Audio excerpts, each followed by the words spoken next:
Kembali di iNews Sore, pemirsa, Dirjen Bea Cukai Kementerian Keuangan memanggil seluruh kepala kantor Bea Cukai untuk mengikuti rapat koordinasi hari ini. Rapat ini digelar di tengah viralnya kasus pegawai Bea Cukai disorot netizen lantaran gaya hidup yang mewah. Dirjen Bea Cukai Kementerian Keuangan memanggil seluruh kepala kantor Bea Cukai untuk mengikuti rapat koordinasi yang diselenggarakan di Jakarta hari ini. Rakornis ini digelar di tengah viralnya kasus pegawai Bea Cukai Eko Darmanto dan Andi Pranowo yang disorot netizen lantaran harta melimpah dan gaya hidupnya yang mewah. Namun, belum diketahui pasti agenda rapat koordinasi pada hari ini. Di saat yang bersamaan, Kepala Bea Cukai Makassar Andi Pranowo masih dalam proses pemeriksaan dari kantor pusat. Pemeriksaan ini dilakukan karena PPATK telah menyampaikan hasil analisis kekayaan yang janggal Kepala Kantor Bea Cukai Makassar Andi Pramono kepada KPK.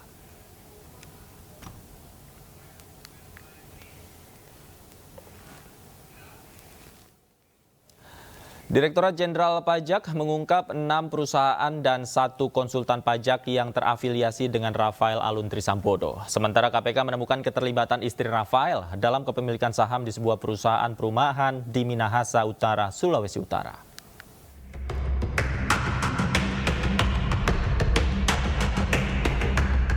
Direktorat Jenderal Pajak Kementerian Keuangan tengah memeriksa 6 perusahaan dan 1 konsultan pajak yang terkait dengan Rafael Alun Trisambodo. Berdasarkan penyelidikan Komisi Pemberantasan Korupsi, Rafael diketahui memiliki saham di 6 perusahaan tersebut namun tidak pernah dilaporkan atau diungkapkan. Perusahaan dan konsultan pajak yang terkait dengan kasus Rafael adalah KTA, SKP, PHA, CC, PDA, RR, dan SCR. Proses pemeriksaan sedang berjalan, paling tidak terhadap 7 dulu nih yang sudah kita paham betul ya. Yang kemarin hasil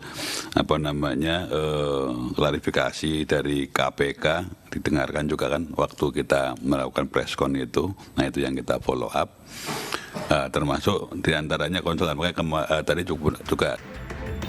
Sementara itu, penyidik KPK masih terus melacak harta kekayaan yang dimiliki Rafael Alun Trisambodo. KPK menemukan keterlibatan istri Rafael dalam kepemilikan saham di sebuah perusahaan perumahan di Minahasa Utara, Sulawesi Utara. Tak hanya itu, KPK juga menemukan keterlibatan istri dari pejabat pajak lainnya dalam kepemilikan saham di perusahaan tersebut. Ternyata saudara RAT kan istrinya tercatat pemegang saham di 2 perusahaan yang bergerak di Minahasa Utara yang punya perumahan gitu ya. Kita lihat detailnya, ternyata ada lagi gitu bahwa perusahaan yang 2 ini pemegang sahamnya selain istri RAT ada lagi istri orang pajak juga. Sebelumnya, hasil investigasi Kementerian Keuangan mengungkap sejumlah pelanggaran yang dilakukan Rafael. Salah satunya, Rafael tidak patuh melapor dan membayar kewajiban pajaknya. Atas temuan itu, Kementerian Keuangan telah memecat Rafael dari statusnya sebagai ASN Eselon 3. Tim Liputan iNews melaporkan. Orang yang disebut sebagai pemilik mobil Rubicon keluarga Rafael Alun Trisambodo, Ahmad Saifuddin, sempat menyatakan bekerja di Inafis Mabes Polri. Namun informasi ini dibantah oleh Karopenmas Divisi Humas Polri. Ketua RT 01 Mampang Perapatan berusaha menghubungi pemilik mobil mewah Rubicon yang digunakan anak Rafael Alun Trisambodo. Emang ada kewajiban harus jelasin ke media, Pak? Lah, nanti kalau saya ditanyain gimana? Sedangkan Asep kan udah janji ke saya tadi, katanya mau ke sini, cuman konfirmasi doang, itu doang, sini udah selesai loh Pak. Iya, ini saya tak jelas ke. Berarti, lagi. Berarti aku ke situ bawa perwakilan aja ya, yang biar ini ya, biar menyampaikan ya, nggak usah saya ya. Bawa perwakilan? Iya. Wartawan nunggu Pak? Enggak, bukan wartawan. Ya pihak terkait di sini kan ada yang pemangku jabatan kayak Pak RW kan ada. Kalau saya cuma RT itu loh maksudnya loh Pak. Jadi ojo begini loh Pak, ojo jadi keruh masalah ini. Ya enggak. Urusan Rafa. Ya. Loh Pak. Iya. Saya pikir ngerti urusannya apa malah kegowo-gowo kan sakit. Masa Pak, bahkan seorang sakit kalau apa menahan aku. Harusnya lebih kasihan ke saya karena saya ke bawah-bawah juga karena itu warga saya yang dicecar dengan pertanyaan berbagai media loh Pak Ya dibuang wae kan sudah klarifikasinya kan ke KPK. Bapak sih nggak ngeliat kondisi di sini sih Pak ya, di bekas kontrakannya si Asep, jadi gitu loh Pak. Jadi ini loh Pak, maksudku kita jelas gini ngobrol pesing penak. Nek situasi ini kono-kono wartawan jadi panas. Nggak ada, demi Allah Pak, aku sumpah Pak, nggak ono Pak, beriku Pak, betul-betul Pak. Ini bar maghrib anak ya. Maksudku kan malah ya rada ini apa-apa tak enteni ini aku lagi makan ya niki. Nggih, masalahnya ngaten Pak. Kalau ngaten Pak, mengiringi sekedar Pak. Kalau saya ke sana sendirian, ya kan? Sementara saya hanya mendengarkan apa yang diucapkan oleh panjenengan sama Pak Asep, ya kan? Lah, terus nanti otomatis saya juga akan menjelaskan kalau saya ditanya wartawan lagi loh Pak. Hasil daripada pembicaraan saya gitu loh. Jadi yang diminta klarifikasi dari wartawan itu apa? Soal keberadaan Pak Asep itu loh, dan kepemilikan Rubicon itu yang memang di BPKP dan STNK atas namanya Asep, itu aja Pak. Loh, keberadaan Asep kan ono iki kene. Les ketemu Asep terus arep apa? Ahmad Saifuddin yang disebut sebagai pemilik mobil mahal keluarga Rafael Alun Trisambodo mendadak hilang dari peredaran. Nama Ahmad Saifuddin belakangan ramai diperbincangkan karena tercatat sebagai pemilik mobil mewah yang kerap dipamerkan putra Rafael, Mario Dandi, di akun media sosialnya. Ahmad Saifuddin sempat disebutkan bekerja di Inafis Polri, namun informasi tersebut dibantah oleh Karopenmas Divisi Humas Polri. Pasca namanya viral, sosok Ahmad Saifuddin seolah tiba-tiba menghilang dan tidak diketahui keberadaannya.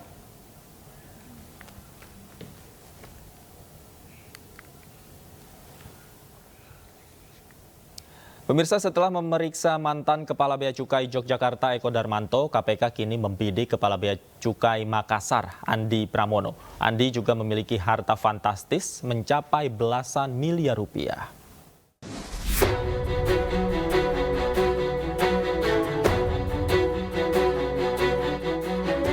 Komisi Pemberantasan Korupsi akan menindaklanjuti informasi yang beredar di media sosial terkait beredarnya video rumah mewah yang diinformasikan milik Kepala Bea Cukai Makassar Andi Pramono. Tindak lanjut itu disampaikan Deputi Pencegahan dan Monitoring KPK Pahala Nenggolan. KPK telah berkoordinasi dengan LHKPN untuk memastikan sumber kekayaan yang dimiliki Andi Pramono. Pemeriksaan terhadap Kepala Bea dan Cukai Makassar dijadwalkan akan dilakukan pada pekan depan. Dari kami di LHKPN bukan masalah besar atau kecilnya, karena dia nyangkut di nama perusahaan ini, istrinya ada di sana gitu ya, bersama dengan istri RAT. Oleh karena itu kita undang beliau untuk klarifikasi minggu depan. Nama Andi Pramono diketahui sebagai Kepala Bea dan Cukai Makassar yang belakangan viral di media sosial. Selain memiliki rumah mewah, Andi menjadi sorotan karena postingan anaknya yang menggunakan pakaian mahal dengan merek terkenal. Berdasarkan laporan harta kekayaan pejabat negara, Andi Pramono memiliki harta sebesar 13,7 miliar rupiah berupa tanah dan bangunan serta kendaraan dan barang mewah. Rumah mewah yang disebut-sebut milik Kepala Bea dan Cukai Makassar itu berada di komplek perumahan elit di Gunung Putri, Bogor, Jawa Barat. Rumah mewah yang kini viral diakui petugas keamanan setempat milik Andi Pramono. Tim Liputan iNews melaporkan. Kita ke informasi lain, pemirsa, sejumlah wisatawan asing di Bali terjaring razia lantaran menggunakan kendaraan rental dengan tanda nomor kendaraan bermotor yang tidak sesuai ketentuan. Meski kedapatan melanggar, sejumlah warga negara asing berupaya mengelabui petugas dengan berpura-pura tidak bisa berkomunikasi dalam bahasa Inggris.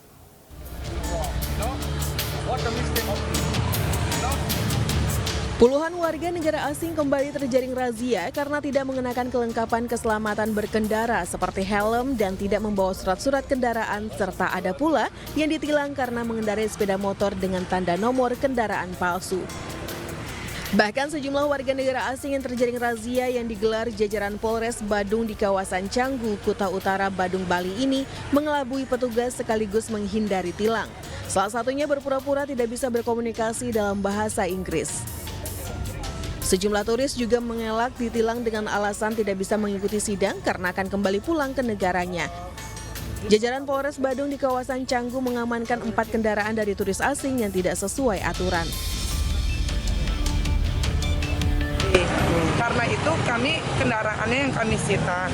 Tetapi kalau WNA yang melakukan pelanggaran, kami foto untuk paspornya. Jadi datanya tetap data warga masyarakat asing. Kita akan melaksanakan penindakan secara tilang. Ada kemungkinan penyitaan sepeda motornya atau seperti apa? Terutama kendaraannya disita karena bule-bule rata-rata tidak memiliki STNK maupun SIM. Selain itu, denda tilang tetap diberlakukan bila wisatawan bersangkutan tidak bersedia membayar tilang, maka pemilik rental wajib bertanggung jawab.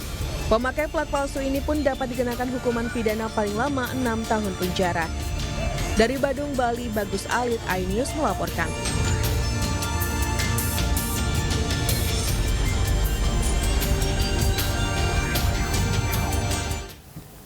Dan untuk mengetahui informasi selengkapnya, kami telah terhubung dengan Kabid Humas Polda Bali, Kombes Pol Stefanus Satakebayu. Selamat sore, Pak Stefanus. Selamat sore, Bang.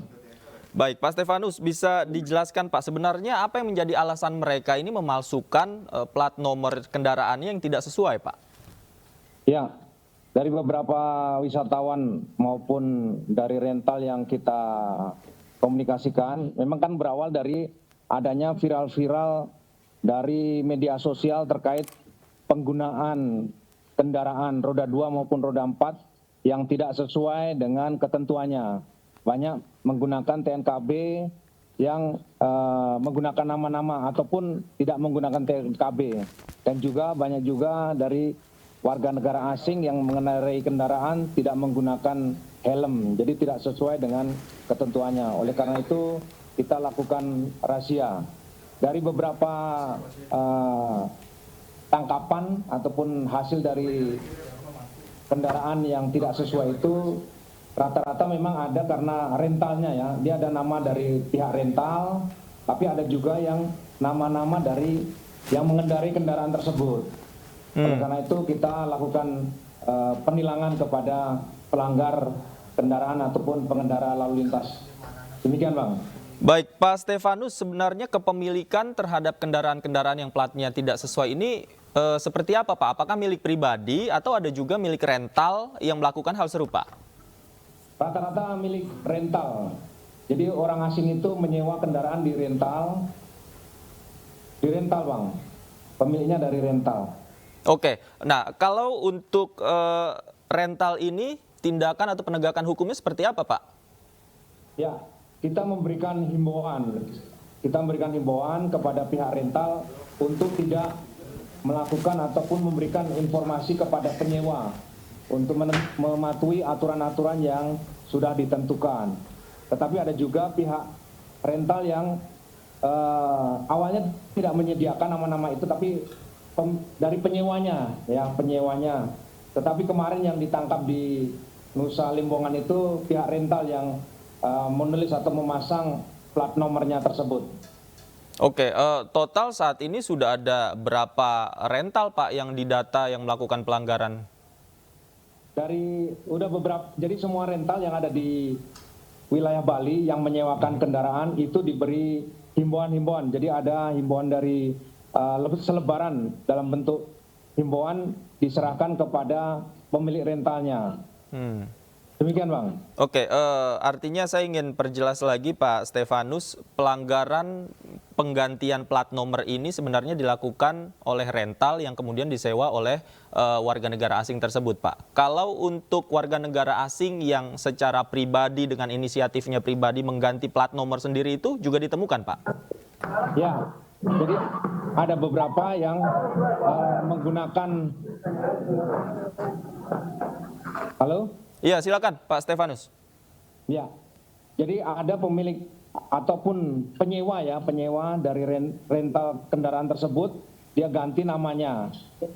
Tetapi ini masih dilakukan pencarian yang viral di media sosial ini belum kita temukan. Mungkin apakah dari pemilik rentalnya sudah mengganti atau melepas nama-nama itu atau sementara masih dalam pencarian. Tetapi kemarin yang di Nusa Penida, di Nusa Lembongan, kita dapat itu nama-nama dari pemilik rentalnya. Oke, Pak Stefanus, mungkin selain kesalahan mengganti plat nomor, apakah ditemukan kesalahan-kesalahan lain, Pak, terhadap warga negara asing ini? Ya, kemarin dilakukan penilangan hampir sebanyak 147 tilang kepada warga negara asing yang didominasi karena tidak menggunakan helm, kemudian platnya juga dilepas, dan ada juga yang tidak ada surat izinnya. Jadi mereka dilakukan penilangan. Baik, selain penindakan sanksi penilangan, Pak, apakah ada sanksi-sanksi lainnya, Pak, yang dilakukan khususnya terhadap warga negara asing ini? Sementara dilakukan tilang. Cuma kemarin ada hasil satu kendaraan Lamborghini yang diamankan di Direktorat Kriminal Umum karena awalnya memang viral, ya kendaraan itu viral dan menggunakan nama yang menyewa. Kemudian diamankan di Direktorat Kriminal Umum dan kita sampaikan kepada pihak pemiliknya untuk datang untuk memperlihatkan surat-suratnya. Tapi sampai sekarang yang bersangkutan belum datang. Oke, terakhir Pak Stefanus, ini kan tidak hanya roda 2 yang platnya diganti, cuma ada beberapa juga kendaraan roda 4 yang platnya diganti. Sampai kapan razia dilakukan oleh petugas, Pak, untuk menertibkan hal ini, Pak? Ya, ini berkelanjutan karena kita lihat secara kasat mata banyak warga negara asing yang mengendarai kendaraan itu melakukan pelanggaran lalu lintas. Dan ini berkelanjutan. Oke, baik. Terima kasih Pak Stefanus sudah bergabung bersama kami di iNews Sore. Selamat sore, Pak. Pemirsa, bagaimana nasib AG yang berkonflik dengan hukum dalam kasus penganiayaan David? Kami akan membahasnya usai jeda berikut bersama rekan saya, Stefani Patricia. Stefani, seperti apa informasinya nanti? Betul sekali, David dan juga pemirsa. Usai jeda kami akan membahas terkait dengan pelaku anak dalam kasus penganiayaan David AG bersama dengan sejumlah narasumber.